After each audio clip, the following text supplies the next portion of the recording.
ನನ್ನ ಪ್ರೀತಿಯ ವಿದ್ಯಾರ್ಥಿನಿಯರೇ, ಇದು ನನ್ನ ಗಣಿತದ 21ನೇ ತರಗತಿ. 21 ದಿನದಿಂದ ನಾನು ಪಾಠ ಮಾಡ್ತಾ ಇದ್ದೀನಿ. ಸಾಕಷ್ಟು ಲೆಕ್ಕಗಳನ್ನು ಬಿಡಿಸಿದ್ದೀವಿ. ಇವತ್ತು ನಾನು ಟ್ರಿಗ್ನೋಮೆಟ್ರಿಯ ಅಪ್ಲಿಕೇಶನ್ಸ್ ಬಗ್ಗೆ ಲೆಕ್ಕಗಳು ಮಾಡೋರಿದ್ದೀನಿ. ಕನ್ನಡ ಮೀಡಿಯಮ್ನವ್ರಿಗೆ ತ್ರಿಕೋನಮಿತಿಯ ಅನ್ವಯಗಳು ಅಂಥೇಳಿ ನಾನು ನಿನ್ನೆ ಹೇಳಿದೆ. ಇವತ್ತಿನ ತರಗತಿ ನಿನ್ನೆ ಮೊನ್ನೆಯ ಟ್ರಿಗ್ನೋಮೆಟ್ರಿ ಕ್ಲಾಸ್ಗಿಂತ ಭಿನ್ನ. ನಿನ್ನೆ ಮೊನ್ನೆದೆಲ್ಲ ನೀವು ಮಾಡ್ತಾಯಿದ್ರೆ ಇದೆಲ್ಲ ನಮ್ಮ ನಿತ್ಯ ಜೀವನದಲ್ಲಿ ಏನು ಪ್ರಯೋಜನ ಅನ್ನೋ ಥರದಲ್ಲಿದ್ವು.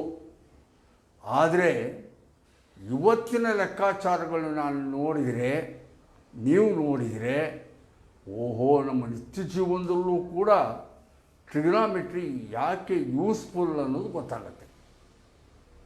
ಇವತ್ತು ಟ್ರಿಗ್ನೋಮೆಟ್ರಿನ ಇವತ್ತು ನಾವು ಅನ್ವಯ ಮಾಡ್ತಾ ಇಲ್ಲ. ಏಕೆ, ನಾನು ಚೂರು ನಿಮಗೆ ಪೀಠಿಗೆ ಹೇಳಬೇಕು.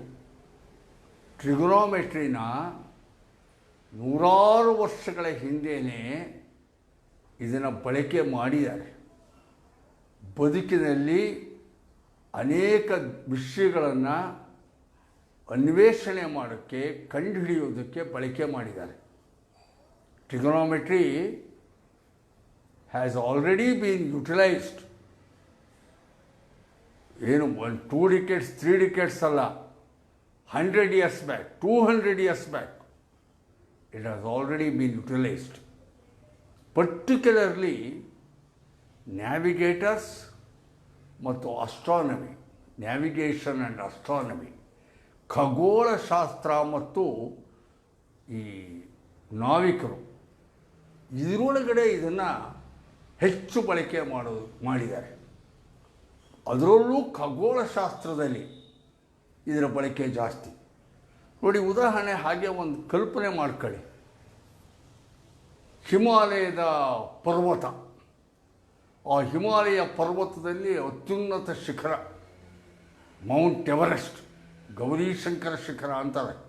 ಆ ಮೌಂಟ್ ಎವರೆಸ್ಟ್ ಶಿಖರದ ಎತ್ತರ ಎಷ್ಟು ಅಂತ ಮಲ್ಲಿಗೆ ಪರ್ವತ ಹತ್ತುವುದೇ ಒಂದು ದುಸ್ಸಾಹಸ. ಇನ್ನು ಮೌಂಟ್ ಎವರೆಸ್ಟ್ ಶಿಖರ ನೆಲದಿಂದ ಎಷ್ಟು ಎತ್ತರದಲ್ಲಿದೆ ಅಂತ ಕಂಡುಹಿಡಿಬೇಕು ಅಂದರೆ ಅದನ್ನು ಹೊತ್ತಕ್ಕಾಗತ್ತಾ, ಸ್ಕೇಲ್ ತಗೊಂಡು ಅಳೆಯೋಕ್ಕಾಗತ್ತಾ, ಎಷ್ಟು ಕಷ್ಟದ ಕೆಲಸ ಅನ್ನೋದು ಗೊತ್ತಾಗುತ್ತೆ. ಚಂದ್ರನು ಭೂಮಿಯಿಂದ ಎಷ್ಟು ದೂರದಲ್ಲಿದ್ದಾನೆ ಅಂದರೆ ಅಳೆಯೋದು ಹೇಗಪ್ಪ? ಮಂಗಳ ಗ್ರಹ ಭೂಮಿಯಿಂದ ಎಷ್ಟು ದೂರದಲ್ಲಿದೆ ಅಳೆಯೋದು ಹೇಗೆ? ಡೆಲ್ಲಿನಲ್ಲಿರೋ ಕುತುಬ್ ಮಿನಾರ್ನ ಎತ್ತರ ಎಷ್ಟು ಅಳೆಯೋದು ಹೇಗೆ? ಆದರೆ ನಾವಿವತ್ತು ಕಂಡುಹಿಡಿದಿದ್ದೀವಿ ಮೌಂಟ್ ಎವರೆಸ್ಟ್ನ ಎತ್ತರ ಎಷ್ಟು, ಚಂದ್ರ ಭೂಮಿಯಿಂದ ಎಷ್ಟು ದೂರದಲ್ಲಿದ್ದಾನೆ, ಕುತುಬ್ ಮಿನಾರ್ ಎತ್ತರ ಎಷ್ಟು ಕಂಡುಹಿಡಿದಿದ್ದೀವಿ. ಹೇಗೆ ಕಂಡುಹಿಡಿದಿದ್ದೀವಿ? ಸ್ಕೇಲ್ ತಗೊಂಡು ಆ್ಯಕ್ಚುಯಲ್ ಮೆಷರ್ಮೆಂಟ್ ಮಾಡಿ ಕಂಡುಹಿಡಿದಿಲ್ಲ. With the help of trigonometry ಕಂಡುಹಿಡಿದಿದ್ದೀವಿ. ಇದರ ಮೂಲಕ ತ್ರಿಕೋನಮಿತಿಯ ಮೂಲಕ ಕಂಡುಹಿಡಿದಿದ್ದೀವಿ. ನಿಮಗೆ ಹೇಳಿರ್ತಾರೆ ಮೇಷ್ಟ್ರು ನಿಮ್ಮ ಕ್ಲಾಸ್ಗಳಲ್ಲಿ, ಥಿಯೋಡೋಲೈಟ್ ಅಂತ ಇದೆ.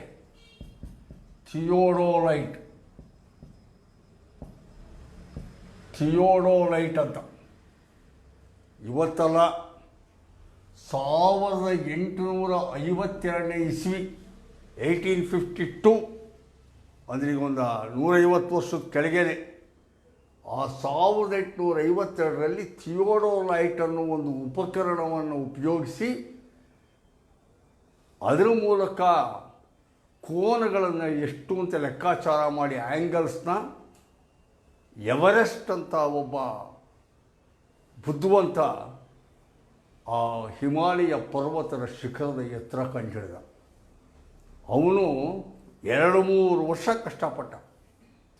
ಆವಾಗ ಅವನು ಥಿಯೋಡೋಲೈಟ್ ಅಂತ ಒಂದು ಎತ್ತರವಾದ ಗೋಪುರ ಮಾಡಿಕೊಂಡು ಒಂದು ಟವರ್ ನಿರ್ಮಾಣ ಮಾಡಿಕೊಂಡು ಆ ಗೋಪುರದ ತುದಿಯಲ್ಲಿ ಟೆಲಿಸ್ಕೋಪ್ಗಳನ್ನಿಟ್ಟು ದೂರದರ್ಶಕ ಯಂತ್ರಗಳನ್ನಿಟ್ಟು ಆ ಟೆಲಿಸ್ಕೋಪ್ಗಳು ತಿರುಗುವ ಹಾಗೆ ಮಾಡಿ ಬೇರೆ ಬೇರೆ ಆ್ಯಂಗಲ್ಗಳ ಮೂಲಕ ಬೇರೆ ಬೇರೆ ದೂರದಲ್ಲಿ ನಿಂತ್ಕೊಂಡು ಆ ಪರ್ವತದಿಂದ 50 ಕಿಲೋಮೀಟ್ರ್ ದೂರ, 70 ಕಿಲೋಮೀಟ್ರ್ ದೂರ, 160 ಕಿಲೋಮೀಟ್ರ್ ದೂರ ಆ ಗೋಪುರದಿಂದ ದೂರ ನಿಂತ್ಕೊಂಡು ಆ ಪರ್ವತ ಶಿಖರದಿಂದ ದೂರ ನಿಂತ್ಕೊಂಡು ಬೇರೆ ಬೇರೆ ಆ್ಯಂಗಲ್ಗಳಲ್ಲಿ ಅದರ ತುದಿನ ಆ ಟೆಲಿಸ್ಕೋಪ್ ಮೂಲಕ ವೀಕ್ಷಣೆ ಮಾಡಿ ಎಷ್ಟೆಷ್ಟು ಆ್ಯಂಗಲ್ ಅಂತ ನೋಡ್ಕೊಂಡ.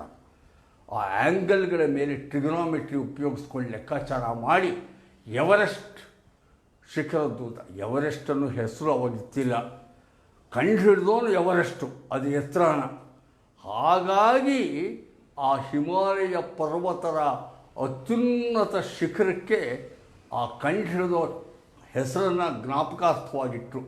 1856ರಲ್ಲಿ ಅದಕ್ಕೆ ಮೌಂಟ್ ಎವರೆಸ್ಟ್ ಅಂತ ಆ ಕಂಡುಹಿಡಿದ ಪುಣ್ಯಾತ್ಮನ ಹೆಸರನ್ನಿಟ್ಟರು. ನಾನು ಯಾಕೆ ಹೇಳಿದೆ ಇದನ್ನು ಅಂದರೆ ಟ್ರಿಗೊನೋಮೆಟ್ರಿ ನಮಗೆ ಹೇಗೆ ಯೂಸ್ಫುಲ್ ಆಗುತ್ತೆ ಅಂತ ಅದನ್ನು ಬಳಕೆ ಮಾಡಿಕೊಂಡೇ ಇವತ್ತು ನಾವೆಲ್ಲ ಈ ಲೆಕ್ಕಾಚಾರಗಳು ಮಾಡುವಂಥದ್ದು. ಆ ಕಾರಣಕ್ಕೆ ಇವತ್ತು ನಾನು ಈ ಥರ ಎತ್ತರ ಮತ್ತು ದೂರ ಮತ್ತು ಎತ್ತರಗಳನ್ನು ಕಂಡುಹಿಡಿಯೋದಕ್ಕೆ ಇವತ್ತು ಟ್ರಿಗೊನೋಮೆಟ್ರಿ ಹೇಗೆ ಅನುಕೂಲವಾಗಿದೆ ಅನ್ನೋದಕ್ಕೆ ಕೆಲವು ಲೆಕ್ಕಗಳನ್ನು ತೋರಿಸ್ತೀನಿ. So English medium students, remember, trigonometry is very much advantageous and useful in determining the height and distance of an object. Height and distance.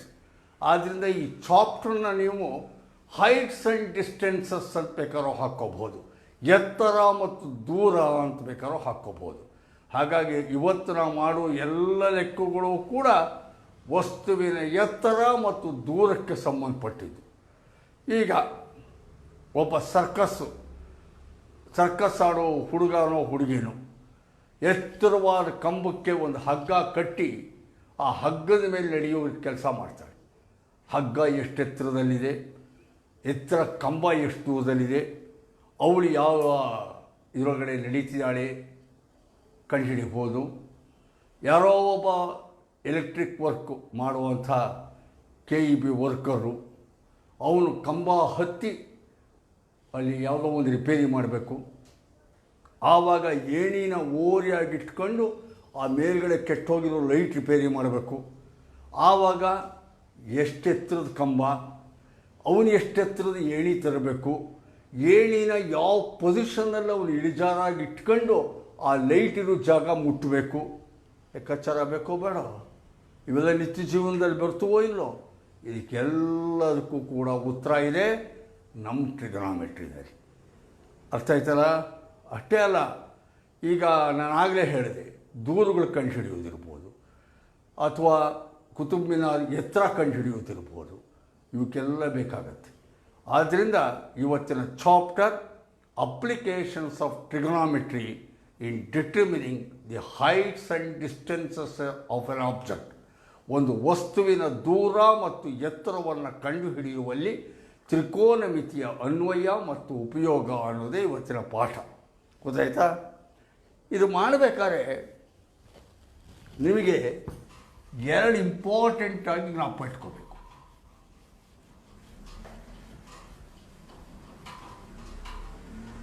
ಎರಡು ತುಂಬ ಇಂಪಾರ್ಟೆಂಟಾಗಿ ಜ್ಞಾಪಕ ಇಟ್ಕೋಬೇಕಾದ್ದು.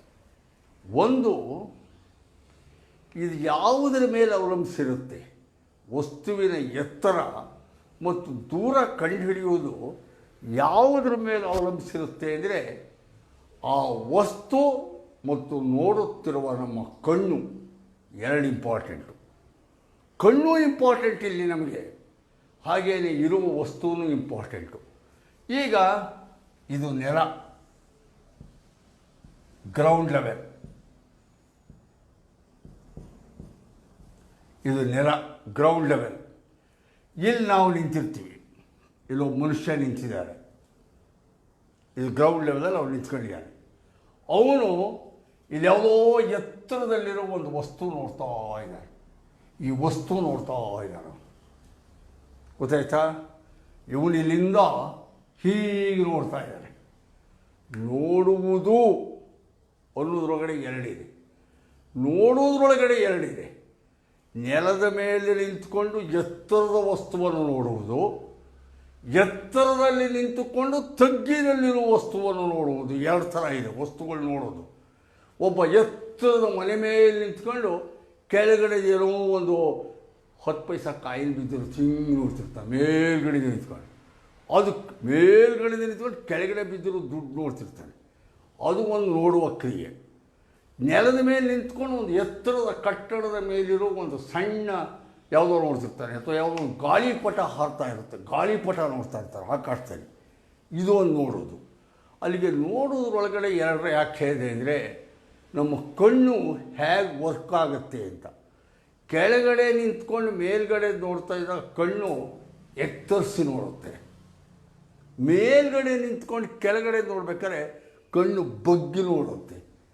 ಆ ಎತ್ತರದ ಹಸಿ ನೋಡು, ಬಗ್ಗಿ ನೋಡು ಅಂತೀವಿ.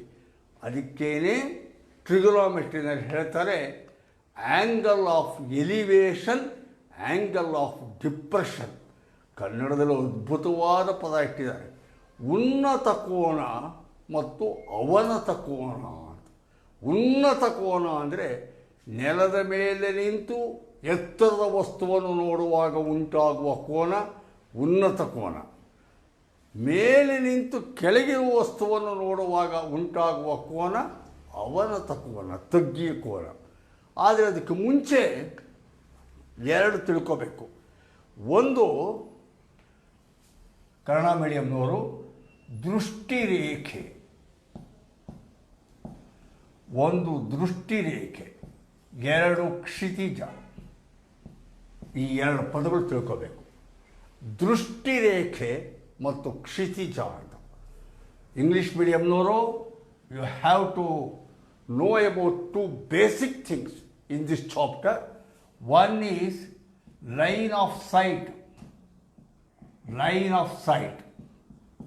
ಎರಡನೇದು horizontal, horizontal line, horizontal line. ದೃಷ್ಟಿರೇಖೆ, ಇನ್ನೊಂದು ಕ್ಷಿತಿಜ. ದೃಷ್ಟಿರೇಖೆ ಅಂದರೆ ಇಲ್ಲಿ ಮನುಷ್ಯ ನಿಂತ್ಕೊಂಡಿದ್ದಾನೆ, ಇಲ್ಲಿರೋ ವಸ್ತು ನೋಡ್ತಾನೆ. ವ್ಯಕ್ತಿಯ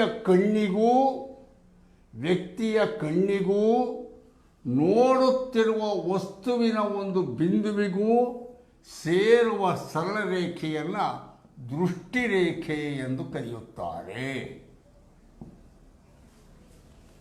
ಅವನು ಇಲ್ಲಿ ನಿಂತ್ಕೊಂಡು ಅದನ್ನು ನೋಡ್ತಾ ಇದ್ದಾನೆ. ಹಾಗಾಗಿ ದೃಷ್ಟಿರೇಖೆ ಅಂದರೆ ಅದು ನೋಡುವ ವ್ಯಕ್ತಿಯ ಕಣ್ಣು ಮತ್ತು ನೋಡುತ್ತಿರುವ ಎತ್ತರದ ವಸ್ತುವಿನ ಒಂದು ಬಿಂದುವನ್ನು ಸೇರಿಸುವ ಸರಳ ರೇಖೆಗೆ ದೃಷ್ಟಿರೇಖೆ ಎಂದು ಕರೆಯುತ್ತಾರೆ.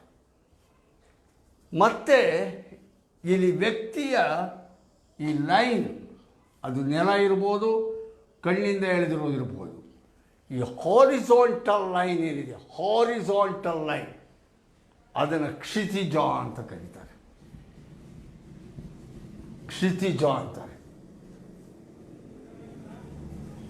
ಈ ಕ್ಷಿತಿಜಕ್ಕೂ ದೃಷ್ಟಿರೇಖೆಗೂ ನಡುವಿನ ಕೋನ, ಕ್ಷಿತಿಜಕ್ಕೂ ದೃಷ್ಟಿರೇಖೆಗೂ ನಡುವಿನ ಕೋನ, ಇದು ಎತ್ತರಿಸಿ ನೋಡ್ತಾ ಇದ್ದೀವಿ ನಾವು ವಸ್ತುವಿನ, ಉನ್ನತ ಕೋನ ಅಂತ. ಉನ್ನತ ಕೋನ. ಸೊ 3 ಪದಗಳಲ್ಲಿ ಬಂತು ಈಗ. ಒಂದು horizontal line, horizontal line the base. ಎರಡನೇದು ದೃಷ್ಟಿರೇಖೆ, ಲೈನ್ ಆಫ್ ಸೈಟ್.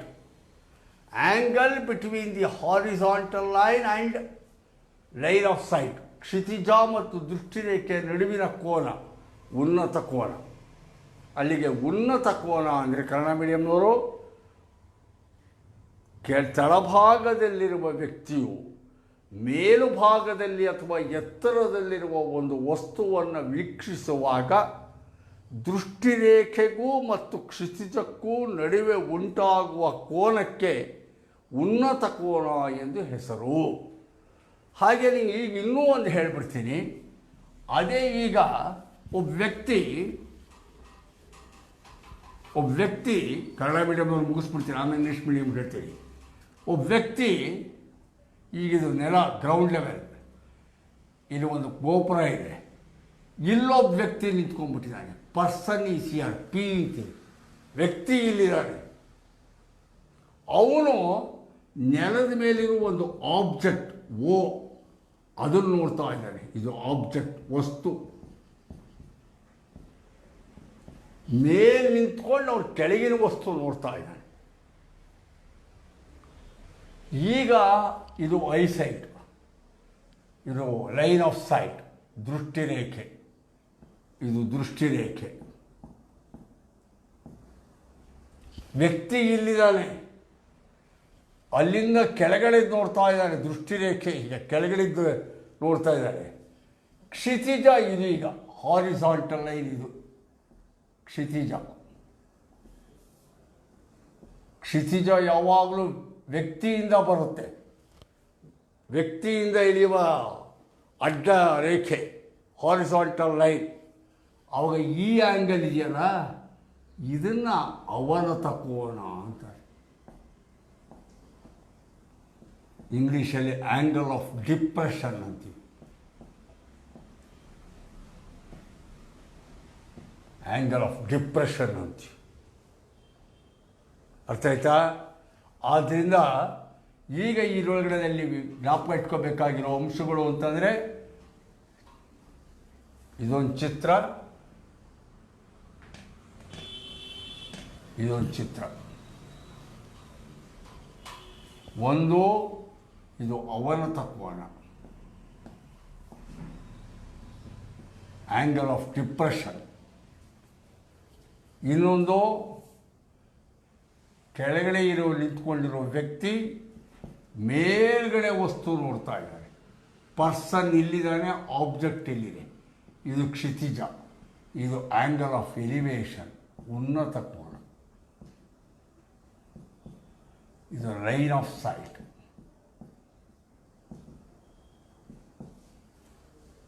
ಕರೆಕ್ಟಾ? ಆದ್ದರಿಂದ ಎಲ್ಲ ಇದುವರೆಗೆ ನಾನು ಹೇಳಿದ್ದನ್ನೆಲ್ಲ ಇಷ್ಟು ಜ್ಞಾಪಕ ಇಟ್ಕೊಂಡ್ಬಿಟ್ರೆ ಯಾವ ಲೆಕ್ಕ ಕೊಟ್ಟರು ನೀವು ಮಾಡ್ಬೋದು. ಹಾಗಾಗಿ ಒಂದು line of sight. Line of sight is A straight line joining the eyes of the viewer to a point of an object. ಒಂದು ವಸ್ತುವಿನ ಒಂದು ಬಿಂದುವಿಗೂ ನೋಡುತ್ತಿರುವ ವ್ಯಕ್ತಿಯ ಕಣ್ಣಿಗೂ ಮಧ್ಯೆ ಎಳೆದಿರುವ ರೇಖೆಗೆ ದೃಷ್ಟಿರೇಖೆ ಎಂದು ಹೆಸರು. ಎರಡನೇದು horizontal line, Kshitija. Horizontal line is a line drawn horizontally and perpendicularly from the person. ನೋಡುತ್ತಿರುವ ವ್ಯಕ್ತಿಯ ಪಾದದಿಂದ ಅಡ್ಡಲಾಗಿ ಎಳೆದಿರುವ ರೇಖೆಗೆ ಕ್ಷಿತಿಜ ಎಂದು ಹೆಸರು. ಮೂರನೇದು ಉನ್ನತ ಕೋನ. ಉನ್ನತ ಕೋನ ಅಂದರೆ ವ್ಯಕ್ತಿಯು ನೆಲದಲ್ಲಿ ನಿಂತು, ಕೆಳಭಾಗದಲ್ಲಿ ನಿಂತು ಎತ್ತರದಲ್ಲಿರುವ ವಸ್ತುವನ್ನು ವೀಕ್ಷಿಸುತ್ತಿರುವಾಗ ದೃಷ್ಟಿರೇಖೆಗೂ ಮತ್ತು ಕ್ಷಿತಿಜಕ್ಕೂ ನಡುವೆ ಉಂಟಾಗುವ ಕೋನಕ್ಕೆ ಉನ್ನತ ಕೋನ ಎಂದು ಹೆಸರು. When a person views an object at a height, the angle formed between the line of sight and the horizontal line, that is called angle of elevation. ಅವನತ ಕೋನ. ಅವನತ ಕೋನ ಅಂದರೆ ಒಬ್ಬ ವ್ಯಕ್ತಿಯು ಎತ್ತರದಲ್ಲಿ ನಿಂತು ಕೆಳಗಿನ ಒಂದು ವಸ್ತುವನ್ನು ನೋಡುತ್ತಿರುವಾಗ ಆ ವ್ಯಕ್ತಿಯ ದೃಷ್ಟಿರೇಖೆಗೂ ಎತ್ತರದ ಕ್ಷಿತಿಜದ ರೇಖೆಗೂ ನಡುವೆ ಉಂಟಾಗುವ ಕೋನಕ್ಕೆ ಅವನತ ಕೋನ ಎಂದು ಹೆಸರು. ಆ್ಯಂಗಲ್ ಆಫ್ ಡಿಪ್ರೆಷನ್ ಅಂದರೆ when a person at a height views an object on the ground level or at a lower level. Then the angle formed between the line of sight and the horizontal drawn from the person, that angle is called angle of depression. The angle of elevation, angle of depression, line of sight, horizontal line ಇಷ್ಟನ್ನು ಜ್ಞಾಪ ಇಟ್ಕೊಂಡಿದ್ರೆ ನಾವು ಇದರ ಮೇಲೆ ಲೆಕ್ಕಗಳನ್ನು ಮಾಡಿ ಯಾವುದೇ ಎತ್ತರದ ವಸ್ತುವಿನ ಎತ್ತರ ಕಂಡುಹಿಡಿಬೋದು. ಆ ಎತ್ತರದ ವಸ್ತು ನಮ್ಮಿಂದ ಎಷ್ಟು ದೂರದಲ್ಲಿದೆ ಎನ್ನುವ ದೂರವನ್ನು ಕಂಡುಹಿಡಿಬೋದು. ಆ ಎತ್ತರ ಮತ್ತು ದೂರಗಳನ್ನು ಕಂಡುಹಿಡಿಯೋದಕ್ಕೆ ಈ 4 ಪಾಯಿಂಟ್ಸ್ ಜ್ಞಾಪ ಇಟ್ಕೋಬೇಕು. ಹಾಗಾಗಿ ನಾವು we can take up some problems wherein we can calculate the heights of certain towers, poles, etc., and also the distance of such high objects from us. So to find the distance of an object and also to find the height of an object, these 4 fundamental things are to be remembered very well. Line of sight, horizontal line, angle of elevation, angle of depression. ಹಾಗಾಗಿ 4 ದೃಷ್ಟಿರೇಖೆ, ಕ್ಷಿತಿಜ ರೇಖೆ, ಉನ್ನತ ಕೋನ, ಅವನತ ಕೋನ ಇಷ್ಟು ಜ್ಞಾಪ ಇಟ್ಕೊಂಡಿದ್ರೆ ನಾವೀಗ ಲೆಕ್ಕ ಮಾಡ್ಬೋದು. ಈ ಲೆಕ್ಕ ಮಾಡಬೇಕಾದ್ರೆ ಲೆಕ್ಕಗಳು ಓದ್ಕೋಬೇಕು ಚೆನ್ನಾಗಿ. ಈ ಹೈಟ್ಸ್ ಆ್ಯಂಡ್ ಡಿಸ್ಟೆನ್ಸ್ ಲೆಕ್ಕಗಳಿಗೆ ಚೆನ್ನಾಗಿ ಓದ್ಕೋಬೇಕು. ಓದ್ಕೊಂಡು ಒಂದು ಚಿತ್ರನೂ ಸ್ಥೂಲವಾಗಿ ಹಾಕ್ಕೋಬೇಕು. ಚಿತ್ರ ಇಲ್ಲದೆ ಮಾಡೋದು ಕಷ್ಟ. ಚಿತ್ರ ಅಂದರೆ ಎಲ್ಲ ಬಣ್ಣ ಹಚ್ಕೊಂಡು ಮಾಡೋದಲ್ಲ, ಒಂದು ರಫ್ ಸ್ಕೆಚ್ ಹಾಕ್ಕೋಬೇಕು. ಅದಕ್ಕೆ ಸ್ವಲ್ಪ ಯೋಚನೆ ಮಾಡಿಕೊಂಡು 1 ಸಲ ಅಲ್ಲ 2 ಸಲ ಲೆಕ್ಕ ಓದ್ಕೊಂಡು ಒಂದು ಸ್ಥೂಲ ರೇಖಾಚಿತ್ರವನ್ನು ಎಳ್ಕೊಂಡು ಅದರ ಮೇಲೆ ಲೆಕ್ಕ ಬಿಡಿಸ್ಬೇಕು. ಗೊತ್ತಾಯ್ತಲ್ಲ? ಈಗ ಒಂದು ಲೆಕ್ಕ ತಗೊಳ್ಳಿ.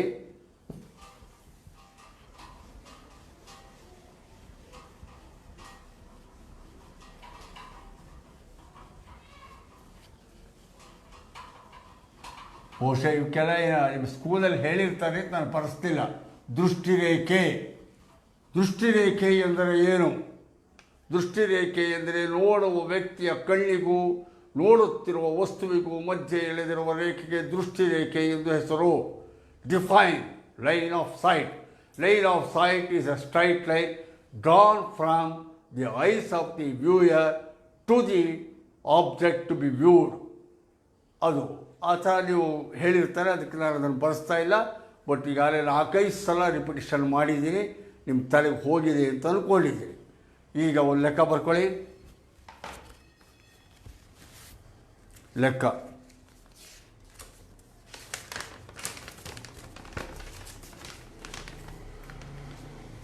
ಒಬ್ಬ ಸರ್ಕಸ್ಸಿನ ಕಲಾವಿದನು, ಕನ್ನಡ ಮೀಡಿಯಮ್ನವರು, ಲೆಕ್ಕ ಶುದ್ಧ ಇರುತ್ತೆ, ಲೆಕ್ಕದ ಒಕ್ಕಡೆ ಜಾಸ್ತಿ, 5 ಸಾಲಲ್ಲಿ ಉತ್ತರ ಬರುತ್ತೆ, ಬರ್ಕಳಾಟ ಜಾಸ್ತಿ. ಒಬ್ಬ ಸರ್ಕಸ್ಸಿನ ಕಲಾವಿದನು ನೇರ ಸ್ತಂಭದಿಂದ ಹಿಗ್ಗಿಸಿ ನೆಲಕ್ಕೆ ಕಟ್ಟಿರುವ 20 ಮೀಟರ್ ಉದ್ದದ ಹಗ್ಗದ ಮೇಲೆ ಹತ್ತುತ್ತಿದ್ದಾನೆ. ನೆಲದೊಂದಿಗೆ ಹಗ್ಗದ ನಡುವಿನ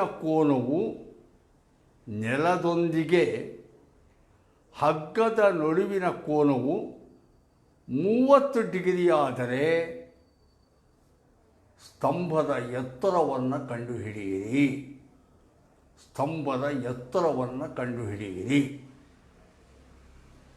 ಇಂಗ್ಲಿಷ್ ಮೀಡಿಯಂನವರು, a circus artist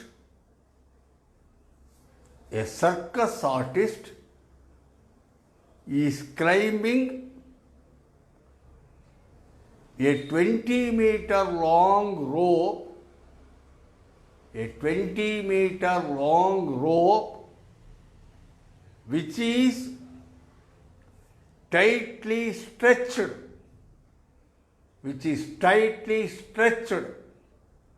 and tied from the top of a vertical pole to the ground. Find the height of the pole if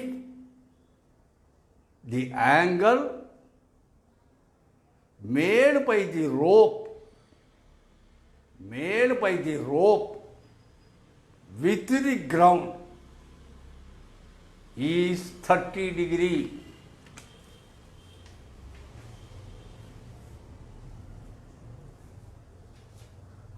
ನೋಡಿ, ಲೆಕ್ಕ ಸ್ವಲ್ಪ ಸರಿಯಾಗಿ ಓದ್ಕೊಂಡು ಚಿತ್ರ ಎಳೆಯೋಣ. ಒಂದು ಎತ್ತರವಾದ ಕಂಬ, ಇದು ನೆಲ, ಗ್ರೌಂಡ್ ನೆಲ.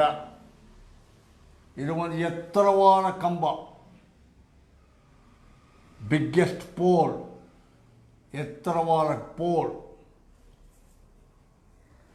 ಈ ಪೋಲ್ನ ಎತ್ತರದ ಬಿಂದುವಿನಿಂದ ನೆಲಕ್ಕೆ ಒಂದು ಹಗ್ಗವನ್ನು ಬಿಗಿಯಾಗಿ ಎಳೆದು ಕಟ್ಟಲಾಗಿದೆ. ನನ್ನ ಚೊಟ್ಟ ಬರುತ್ತೆ, ನೆಟ್ಗಿದೆ ಅನ್ಕೋಬೇಕು, ಆಯಿತಾ? ಇದು ಇಲ್ಲಿಂದ ಒಂದು ಎತ್ತರವಾದ ಹೀಗೆ ರೋಪ್, 20 ಮೀಟರ್ ರೋಪ್, ಕರೆಕ್ಟಾ? ಇಲ್ಲಿಂದ ಎತ್ತರವಾದ್ದು ಪೋಲ್, ಈ ಪಾಯಿಂಟಿಂದ ನೆಲದ ಪಾಯಿಂಟ್ಗೆ ಒಂದು ಹಗ್ಗ ಕಟ್ಟಿದೆ. ಇದು ಪೋಲು, ಇದು ರೋಪ್. ಹೆಸರುಗಳು ಕೊಡಬೇಕಾದ್ರೆ ABC. ಇಲ್ಲಿ AB ಅದು ಪೋಲ್, ಎತ್ತರವಾದ ಸ್ತಂಭ. AC ರೋಪ್, ಹಗ್ಗ, ಬಿಗಿಯಾಗಿ ಕಟ್ಟಿರುವ ಹಗ್ಗ. 20 ಮೀಟರ್ ಇದೆ, 20 ಮೀಟರ್. ಇಲ್ಲಿ ಸರ್ಕಸ್ನೋ ಈ ಹಗ್ಗದ ಮೇಲೆ ಹತ್ತಾ ಹೋಗೋದು. ಸರ್ಕಸ್ ಕಲಾವಿದ ಈ ಹಗ್ಗದ ಮೇಲೆ ಹತ್ತೋದು, ಇಲ್ಲಿಂದ ಹತ್ಕೊಂಡು ಹೋಗಿ ಈ ಪಾಯಿಂಟ್ ರೀಚ್ ಆಗಬೇಕು, ಆಯಿತಾ? ಆ್ಯಂಗಲ್ ಹೇಳ್ತಾನೆ, angle made by the rope with the ground. ಹಗ್ಗ ಮತ್ತು ನೆಲದ ಮಧ್ಯೆ ಉಂಟಾಗಿರುವ ಕೋನ 30 degree. Angle ACB is equal to 30 degree. ಕೇಳ್ತಿರುವುದವನು find the height of the pole, ಇದರ ಎತ್ತರವೆಷ್ಟು ಅಂತ ಕೇಳ್ತಾನೆ. AB to be found ?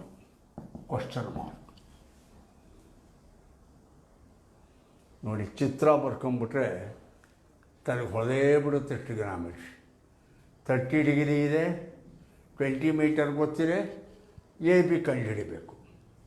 ಅಲ್ಲಿಗೆ ಇಲ್ಲಿ hypotenuse, AC is nothing but hypotenuse, and for 30 degree AB is the opposite side. 30 ಡಿಗ್ರಿಗೆ AB ಎದುರಿನ ಬಾಹು, AC ವಿಕರ್ಣ. ಅಲ್ಲಿಗೆ ಎದುರಿನ ಬಾಹು. ಆದ್ದರಿಂದ ನಾವು ಇಲ್ಲಿ ಯಾವ್ದು ತೊಗೊಂಡ್ರೆ ಒಳ್ಳೆಯದು? ಸೈನ್ ತೊಗೊಂಡ್ರೆ ಒಳ್ಳೆಯದಾಗುತ್ತೆ, ಕರೆಕ್ಟಾ? ಅಲ್ಲಿಗೆ ಇನ್ ಟ್ರಯಾಂಗಲ್ ABC ತ್ರಿಭುಜದಲ್ಲಿ sin 30 is equal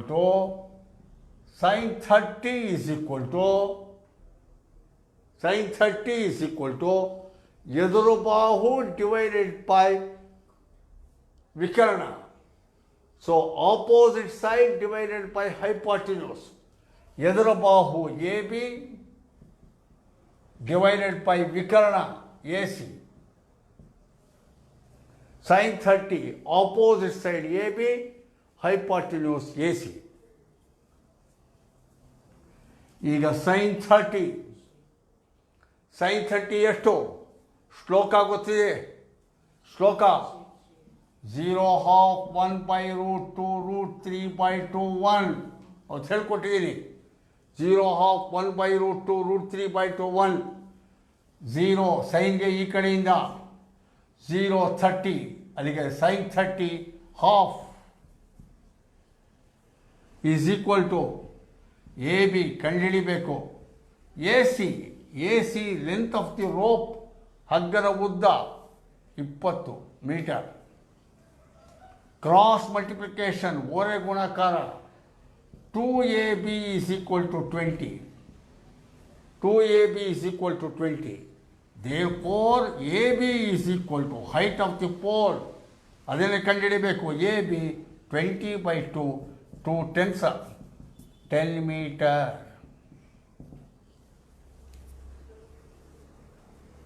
ಹಾಗಾಗಿ ಎತ್ತರವಾದ ಸ್ತಂಭದ ಎತ್ತರ 10 ಮೀಟರ್. ಕರೆಕ್ಟಾ? height of the pole is 10 meter. ಕರೆಕ್ಟಾ? ಈಗ ಇನ್ನೊಂದು ಲೆಕ್ಕ ಬರ್ಕೊಳ್ಳಿ.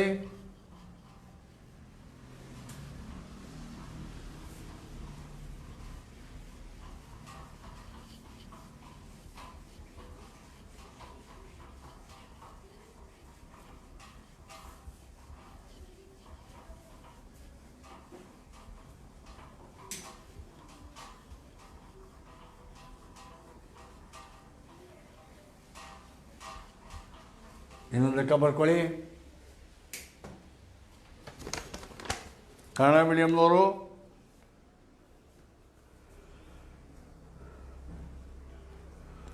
ಒಂದು ಗೋಪುರವು ನೆಲದ ಮೇಲೆ ನೇರವಾಗಿ ನಿಂತಿದೆ. ಒಂದು ಗೋಪುರವು ನೆಲದ ಮೇಲೆ ನೇರವಾಗಿ ನಿಂತಿದೆ.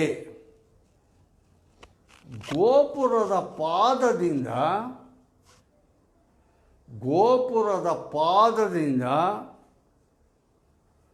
15 ಮೀಟರ್ ದೂರದ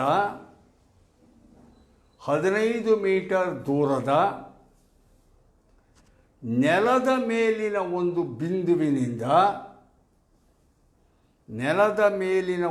ಬಿಂದುವಿನಿಂದ ಗೋಪುರದ ಮೇಲ್ತುದಿಯ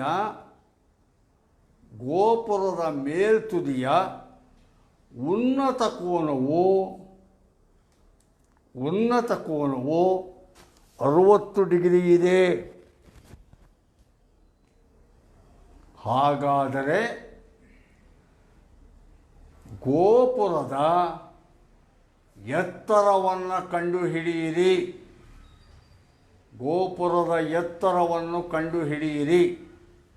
ಇಂಗ್ಲಿಷ್ ಮೀಡಿಯಂನವರು a tower stands vertically on the ground from a point on the ground which is 50 meters away from the foot of the tower. English ಮೀಡಿಯಂನವರು ಕರೆಕ್ಟಾಗಿ ಬರ್ಕೊಳ್ಳಿ. A tower stands vertically on the ground, full stop. From A point on the ground which is 15 meters away from the foot of the tower, the angle of elevation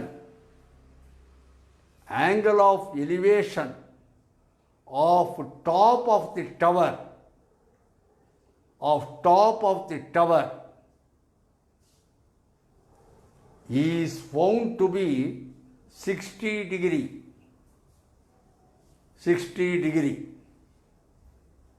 Find the height of the tower.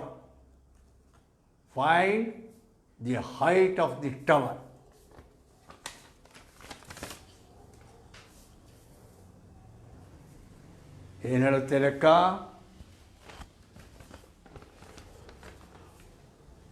ಒಂದು ಗೋಪುರವು ನೆಲದ ಮೇಲೆ ನೇರವಾಗಿ ನಿಂತಿದೆ. ನೆಲ, ಇದು ನೆಲ, ground. ನೆಲದ ಮೇಲೆ ಒಂದು ಗೋಪುರವು ಎತ್ತರವಾಗಿ ನಿಂತಿದೆ. A tower stands vertically. A B tower. A B tower stands vertically on the ground. Next, from a point on the ground which is 15 meters away from the foot of the tower. ಗೋಪುರದ ಪಾದದಿಂದ, ಇದು ಗೋಪುರ, ಗೋಪುರದ ತುದಿ ಇದು, ಪಾದ ಇದು. ಗೋಪುರದ ಪಾದ ಅಂದರೆ ಬಿ. ಗೋಪುರದ ಪಾದದಿಂದ 15 ಮೀಟರ್ ದೂರದಲ್ಲಿ, 15 ಮೀಟರ್ ದೂರದಲ್ಲಿ ಒಂದು ಬಿಂದುವಿದೆ. A point. ಅದಕ್ಕೆ ಪಿ ಅಂತ. ಪಿ ಪಾಯಿಂಟ್ನಿಂದ 15 ಮೀಟರ್ ಗೋಪುರದ ಪಾದದಿಂದ ದೂರ ಇರುವ ಒಂದು ಬಿಂದುವಿನಿಂದ ಗೋಪುರದ ತುದಿಯನ್ನು ನೋಡಿದಾಗ, ಗೋಪುರದ ತುದಿಯನ್ನು ನೋಡಿದಾಗ, ಇಲ್ಲಿಂದ ಗೋಪುರದ ತುದಿಯನ್ನು ನೋಡಿದಾಗ ಉನ್ನತ ಕೋನವು 60 ಡಿಗ್ರಿ ಆಗುತ್ತದೆ. Angle of elevation is 60 degree. Find the height of the tower. ಗೋಪುರದ ಎತ್ತರವನ್ನು ಕಂಡುಹಿಡಿಯಿರಿ. ಸೊ ಇಲ್ಲಿ ನೋಡ್ಕೊಳ್ಳಿ, ಇಲ್ಲಿ ವಿಕರ್ಣ ಗೊತ್ತಿಲ್ಲ, ಅಡ್ಜಸೆಂಟ್ ಸೈಡ್ ಗೊತ್ತಿದೆ, ಪಾರ್ಶ್ವಬಾಹು ಗೊತ್ತಿದೆ, ಎದುರು ಬಾಹು ಕಂಡುಹಿಡಿಬೇಕು. ಎ ಬಿ ಕ್ವಶನ್ ಮಾರ್ಕ್ ಕಂಡುಹಿಡಿಬೇಕು. B C 15 metre. Angle A P B, angle of elevation 60 degree. ಈಗಿಲ್ಲಿ ನೀವು ಸೈನ್ ತೊಗೊಂಡ್ರೆ ಪ್ರಯೋಜನ ಆಗಲ್ಲ. ಸೈನ್ಗೆ ಆಪೋಸಿಟ್ ಬೈ ಹೈಪಾಟಿನ್ಯೂಸ್. ಇಲ್ಲಿ ಹೈಪಾಟಿನ್ಯೂಸು ಗೊತ್ತಿಲ್ಲ, ಆಪೋಸಿಟ್ ಸೈಡು ಗೊತ್ತಿಲ್ಲ, ಎರಡೂ ಅನ್ನೋನ್, ಪ್ರಯೋಜನ ಆಗಲ್ಲ. ಇಲ್ಲಿ ಅಡ್ಜಸೆಂಟ್ ಗೊತ್ತಿದೆ, ಆಪೋಸಿಟ್ ಕಂಡು ಹಿಡಿಬೋದು. ಆದ್ದರಿಂದ ಈ ಲೆಕ್ಕದಲ್ಲಿ ಟ್ಯಾನ್ ಈಸ್ ಸೂಟಬಲ್. ಟ್ಯಾನ್ ತೊಗೋಬೇಕು. ಜನರಲ್ಲಾಗಿ ಹೇಳಿರ್ತೀನಿ, 90% ಹೈಟ್ಸ್ ಆ್ಯಂಡ್ ಡಿಸ್ಟೆನ್ಸಸ್ ಲೆಕ್ಕದಲ್ಲಿ ಟ್ಯಾನೇ ನಮ್ಮ ಅನುಕೂಲಕ್ಕೆ ಬರೋದು. ಕಡೆ ಸೈನು ಕಾಸು ಅಪರೂಪಕ್ಕೆ ಅನುಕೂಲಕ್ಕೆ ಬರುತ್ತೆ. ಹೆಚ್ಚು ನಾವು ಉಪಯೋಗಿಸ್ಕೋಬೇಕಾಗಿರೋದು ಟ್ಯಾನ್ ಥೀಟಾನೇ. ಅರ್ಥ ಆಯ್ತಲ್ಲ? So in determining the heights and distances, particularly in this chapter, whenever such problems arises, 90% of such problems can be solved by suitably, conveniently taking tan. ಗೊತ್ತಾಯ್ತಾ? tan is the best. ಹಾಗಾಗಿ ಈ ಲೆಕ್ಕದಲ್ಲಿ in triangle A P B ತ್ರಿಭುಜದಲ್ಲಿ A P B ತ್ರಿಭುಜದಲ್ಲಿ tan 60 is equal to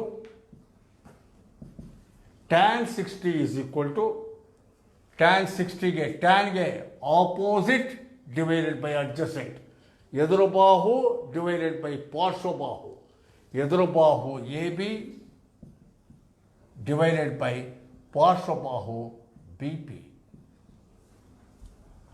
tan 60 A P by B P.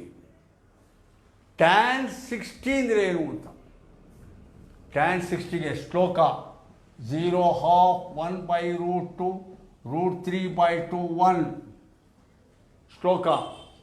ಸೈನ್ಗೆ ಎಡಗಡೆಯಿಂದ ಬಲಗಡೆ, ಕಾಸ್ಗೆ ಬಲಗಡೆಯಿಂದ ಎಡಗಡೆ. ಇಲ್ಲಿ 60 ಬಂದಿರೋದು. ಟ್ಯಾನ್ 60 ಅಂದರೆ tan 60 sin 60 divided by cos 60. sin 60 by cos 60. sin 60 ಈ ಕಡೆ ಹೋಗ್ತೀನಿ, 0 ಹಾಫ್ 1 by root 2 √3 by 2 1 ಅಲ್ಲಿ 0 30 45 60 degree. sin 60 √3 by 2 over cos 60. cos 60 ಆ ಕಡೆಯಿಂದ 0 ಹಾಫ್ 0 30 45 60 ಹಾಫ್ 2 ಹೊರಟೋಯ್ತು. √3 tan 60 √3. ಅಲ್ಲಿಗೆ tan 60ಗೆ √3 is equal to AB divided by BP. BP 15. Cross multiplication. Therefore, AB is equal to 15√3. ಬರೆಯೋದು ಇಂಪಾರ್ಟೆಂಟ್. ಇವಾಗ ಸಣ್ಣದು ನಿಮ್ಗೆ ಹೇಳ್ತೀವಿ. ಇದನ್ನು ಸರ್ 15√3 ಅಂತ ಬರೆಯೋದನ್ನು ನಾವು √3 ಅಂತ ಬರೀಬೋದಲ್ಲ ಸರ್ ಅನ್ಬೋದು. 15√3ನ √3 ಅಂತ ಬರೀಬೋದಲ್ಲ ಅಂತ. ಬರೆಯೋಕ್ಕೆ ಯಾರ್ದೇನು ಅಬ್ಜೆಕ್ಷನ್ ಇಲ್ಲ. ನಿನಗೆ ಕನ್ಫ್ಯೂಸು, ಕರೆಕ್ಷನ್ ಮಾಡು ಮೇಸ್ಟ್ರಿಗೆ ಕನ್ಫ್ಯೂಷನ್ನು. ಇದೇನು √3 18 15 √315 ಅಂತ ಅವನಿಗೆ ಕನ್ಫ್ಯೂಸ್ ಆಗಿಬಿಡುತ್ತೆ. ನೀವೇನೋ ಇಲ್ಲೊಂದು ಚುಕ್ಕಿ ಇಟ್ಟಿರ್ತೀರಿ ಇದ್ದಿದ್ರೊಳಗಡೆ, ಆ ಚುಕ್ಕಿ ಇಟ್ಟಿರೋದು ಸಣ್ಣ ಚುಕ್ಕಿ ಇಟ್ಟಿರ್ತೀರ, ಆ ಮೇಸ್ಟ್ರು ಕಣ್ಣು ಸರಿಯಾಗಿರೋಲ್ಲ, ಆ ಚುಕ್ಕಿ ಕಾಣಲಿಲ್ಲ, √315 ರಾಂಗ್ ಅಂದ್ಬಿಡ್ತಾರೆ. ಯಾಕೆ ನಾನು ಇವೆಲ್ಲ ಹೇಳ್ತೀನಿ ಅಂದರೆ, ನಾವು ಮೇಷ್ಟ್ರುಗಳು ಒಂದೊಂದು ಸಲ ಹಂಗೆ ತಪ್ಪು ಮಾಡ್ಕೊತಿರ್ತೀವಿ. ಆದ್ದರಿಂದ ಮೇಷ್ಟ್ರಿಗೆ ಯಾವುದೇ ಥರ ಗೊಂದಲ ಆಗಬಾರ್ದು. ಮೇಷ್ಟ್ರು ನಮ್ಮದನ್ನು ಚೆನ್ನಾಗಿ ನೋಡಬೇಕು, ಕಣ್ಣು ಬಿಟ್ಟು ನೋಡಿದರೆ ಕರೆಕ್ಟಾಗಿ ಕಾಣಬೇಕು ಮೇಷ್ಟ್ರು ಕಣ್ಣಿಗೆ. ಆದ್ದರಿಂದ ಒಂದು ಅಂಕೆ ಭಾಗಲಬ್ಧ, ಇನ್ನೊಂದು ಅಭಾಗಲಬ್ಧ. ಭಾಗಲಬ್ಧ ಅಭಾಗಲಬ್ಧ, ರ್ಯಾಷನಲ್ ಇರ್ರ್ಯಾಷನಲ್ ಬಂದಾಗ ಫಸ್ಟು ಭಾಗಲಬ್ಧ ಬರೆದು ಆಮೇಲೆ ಇರ್ರ್ಯಾಷನಲ್ ಬರೆದ್ರೆ ನಾವಿವು ಸೇಫು, ಮೇಷ್ಟ್ರು ಕಣ್ಣೂ ಸೇಫು. ಗೊತ್ತಾಯ್ತಲ್ಲ? ಆದ್ದರಿಂದ 15√3 ಮೊದಲು ಭಾಗಲಬ್ಧ ರ್ಯಾಷನಲ್, ಆಮೇಲೆ ಇರ್ರ್ಯಾಷನಲ್. ಆಯಿತಾ? ಈಗ ಇನ್ನೊಂದು ಲೆಕ್ಕ ಬರ್ಕೊಳ್ಳಿ.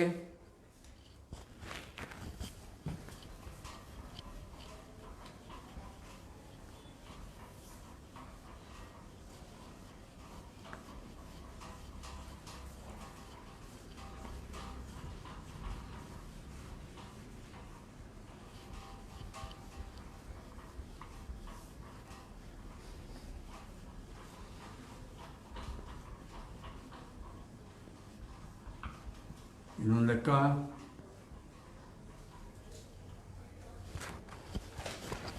ಬರ್ಕೊಳ್ಳಿ ಕನ್ನಡ ಮೀಡಿಯಂನವರು.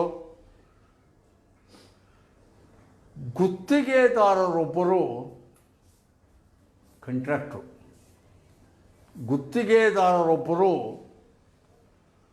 ಉದ್ಯಾನವನದಲ್ಲಿ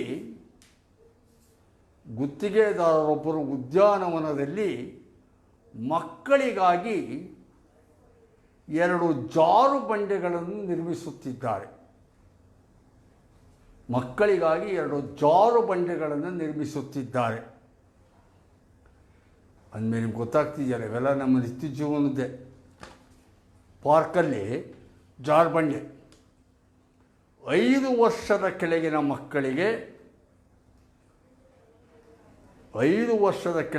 ಮಕ್ಕಳಿಗೆ ಸುಮಾರು 1.5 ಮೀಟರ್ ಎತ್ತರ,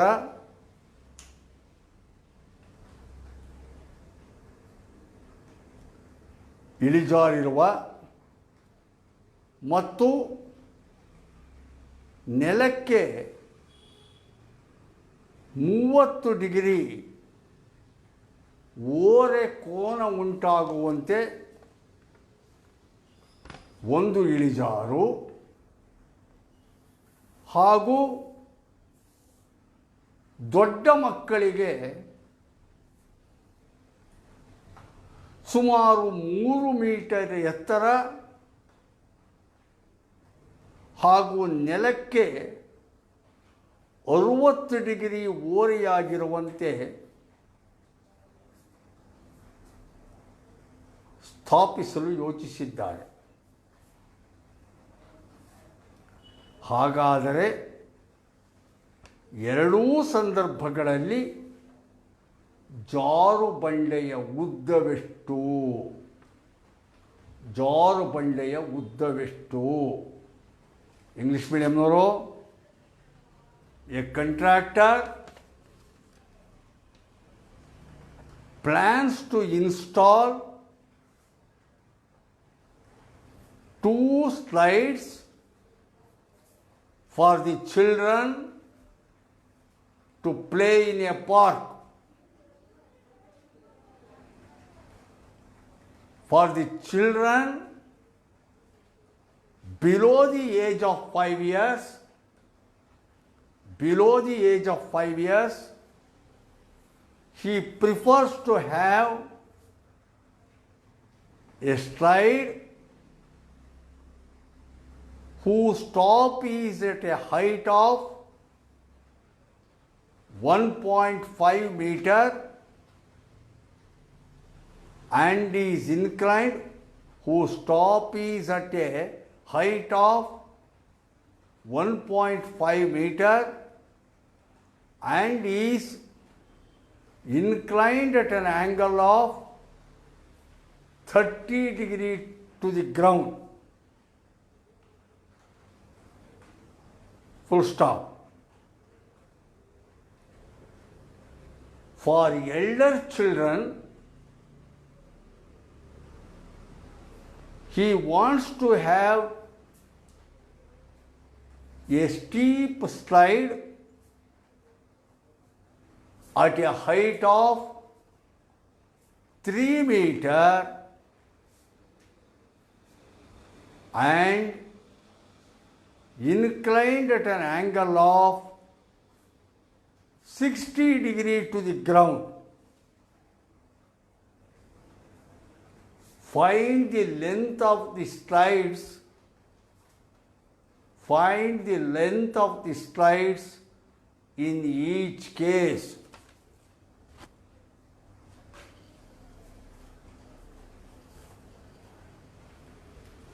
ಲೆಕ್ಕ ಶುದ್ಧ ರಾಮಾಯಣ ಹೇಳ್ದಂಗೆ, ಉತ್ತರ ಬಹಳ ಚುಟುಕ.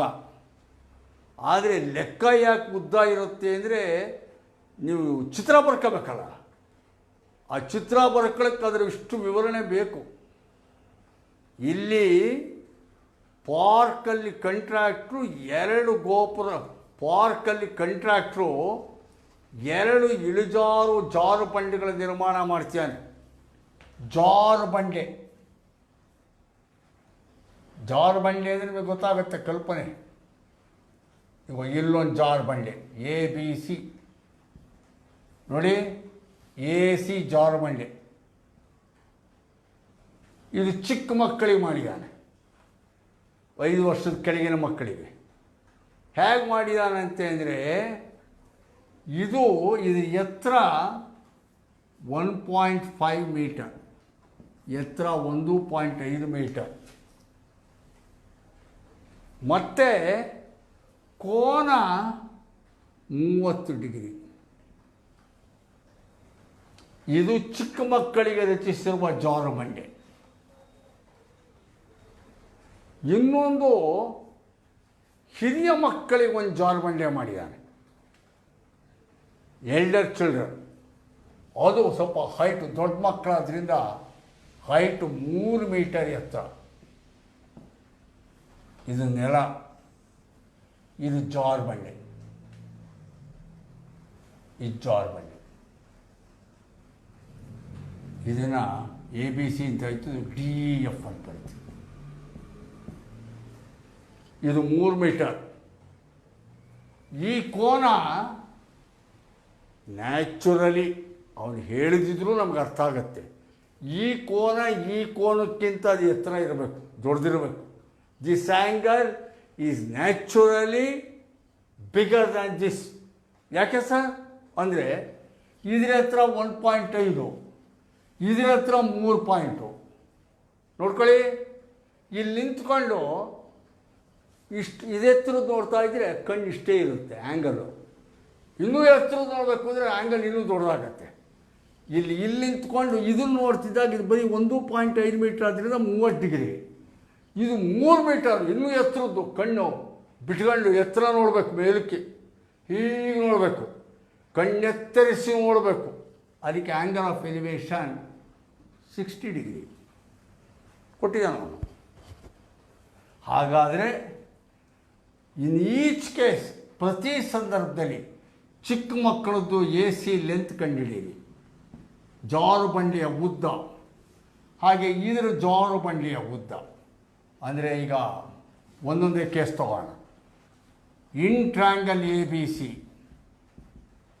ABC ತ್ರಿಭುಜದಲ್ಲಿ AB 1.5 metre, angle ACB 30 degree. AC ಕಂಡುಹಿಡಿಯಬೇಕು, question mark. Length of the slide, ಜಾರು ಬಂಡೆ ಇದೆ, ಜಾರುವ ಬಂಡೆಯ ಉದ್ದ. ಇದಕ್ಕೆ ಟ್ಯಾನ್ ಪ್ರಯೋಜನ ಇಲ್ಲ. ಈಗ ಸೈನ್ ಬೆಟರ್ ಚಾಯ್ಸ್, ಯಾಕೆಂದರೆ ವಿಕರ್ಣ ಕಂಡುಹಿಡಿಬೇಕು. ವಿಕರ್ಣ ಕಂಡುಹಿಡಿಬೇಕು ಅಂದಾಗೆಲ್ಲ ನಮಗೆ ಸೈನು ಇಲ್ಲ ಕಾಸು ಅನುಕೂಲ. ಹಾಗಾಗಿ ನಾನು sin 30 ಅಂತ ಹಾಕೋತೀನಿ. sin 30 is equal to opposite side AB divided by ವಿಕರ್ಣ AC. sin 30 ಶ್ಲೋಕ 0.5 1/√2 √3/2 1 ಬಲಗಡೆಯಿಂದ ಎಡಗಡೆಯಿಂದ, ಸೈನ್ಗೆ ಎಡಗಡೆಯಿಂದ 0.30 half is equal to AB ಕೊಟ್ಟಿದ್ದಾನೆ. AB 1.5, AC ಕಂಡುಹಿಡಿಬೇಕು. Cross multiplication, AC is equal to 1.5 into 2. ಅಲ್ಲಿಗೆ AC 1.5 into 3.0 3 ಮೀಟರ್. ಅಲ್ಲಿಗೆ ಸಣ್ಣ ಮಕ್ಕಳ ಜಾರು ಬಂಡೆಯ ಉದ್ದ 3 ಮೀಟರ್. ಕರೆಕ್ಟಾ? ನೆಕ್ಸ್ಟ್ ಇದಕ್ಕೆ ಬನ್ನಿ.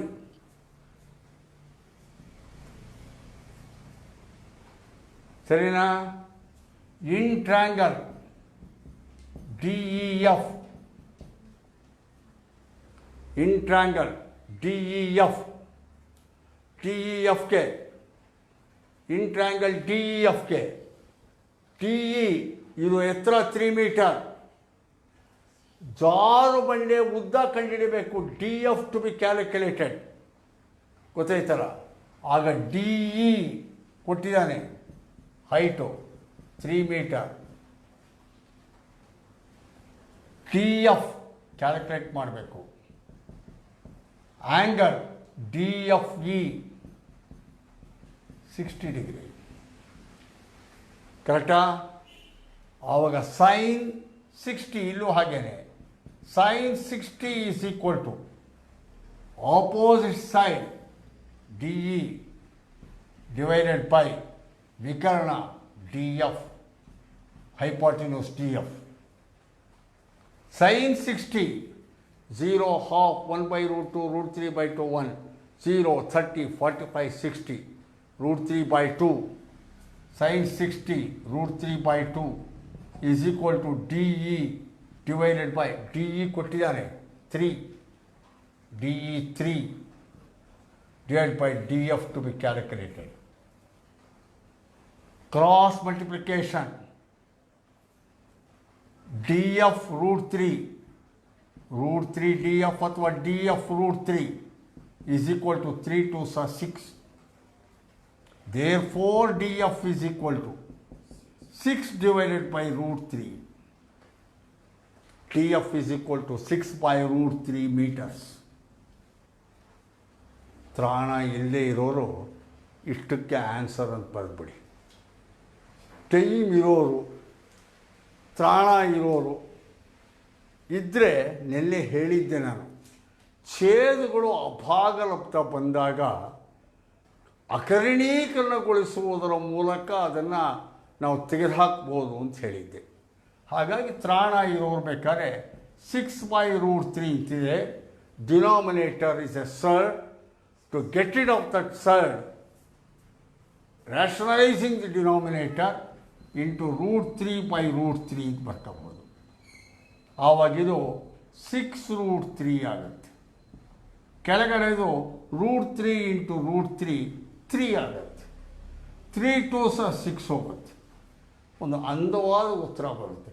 ಇದ್ಯಾವುದೋ ಫ್ರ್ಯಾಕ್ಷನ್ ಬರೋ ಬದಲಿಗೆ ಒಂದು ಚಂದವಾದ ಉತ್ತರ 2√3. ಮತ್ತಿದು √3 2 ಅಂತ ಬರೆದ್ಬಿಟ್ಟಿರ 32 ಅನ್ಕೊಂಬಿಟ್ಟಾನು.